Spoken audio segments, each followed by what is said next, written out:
Okay, everyone, I came across this video and I wanted to share it with everyone. This came out today from Fox.com, and it's just a continuation of what I've been saying. This is a story that says experts warn of massive solar storm in 2013. So let me play it and you guys can watch it now. One that looks like that. Call it the perfect solar storm. This is Corey Powell here. Experts warn that a massive solar storm is set to erupt right here, and the devastation could total as much as $2 trillion. Corey Powell, editor-at-large of Discover magazine. Hello, my friend. Hello. Let's get the first image up if we could, the one that shows planet Earth relative to the surface of the sun. Because planet Earth is way down here in the bottom left-hand corner, right, and the sun is massive. How do we know? Here is right here, right? Right. Earth to scale. There's that Earth. So how come folks like you are so worried about solar flares in 2013?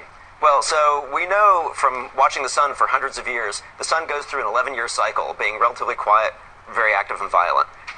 2013 is the peak of that 11-year cycle. So we know, almost like clockwork, every 11 years you go through a bad period, and each 11 years, as we have more technology, we have more satellites, we can depend more on our electrical infrastructure, we're more vulnerable. If we get hit with a solar flare, what does that do to us? What does it do to our technology? What does it do to our civilization? Right, so what you're looking at here, this is million-degree plasma coming out of the sun. Million degree.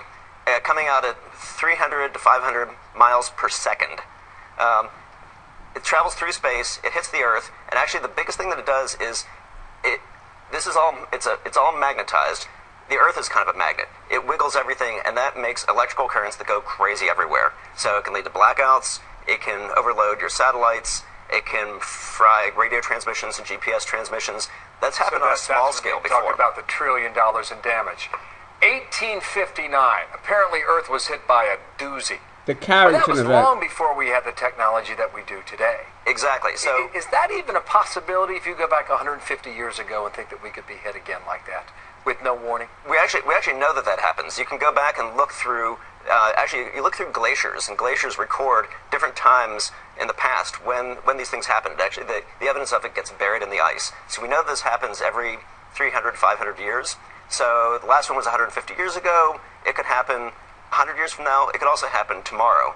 And the one, these flares, believe it or not, that one's actually not so bad. That's one. That's an okay one. That's an okay one. That's one that actually didn't cause a whole lot of trouble. The one that happened in 1859 was maybe like 100 times that. So this is the flare that comes off the sun right here, and it bursts toward. Right. So this thing Mercury. here, right? This is 30 times the size of the Earth. This is a small one. The one from 1859. This is think about there was very little technology back then. It was so intense that telegraphs around the world were sparking and setting off fires. Really? Now imagine you do that with your GPS satellites and your cell phones and all the things that we have today. You could have a global blackout. So we got that to look forward to.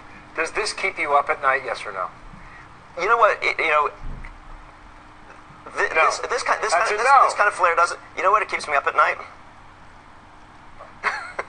What keeps me up at night is that I know that sometime in my lifetime, and probably within maybe within the next 10 or 20 years, there is going to be a countrywide blackout. And I don't, we're going to survive it.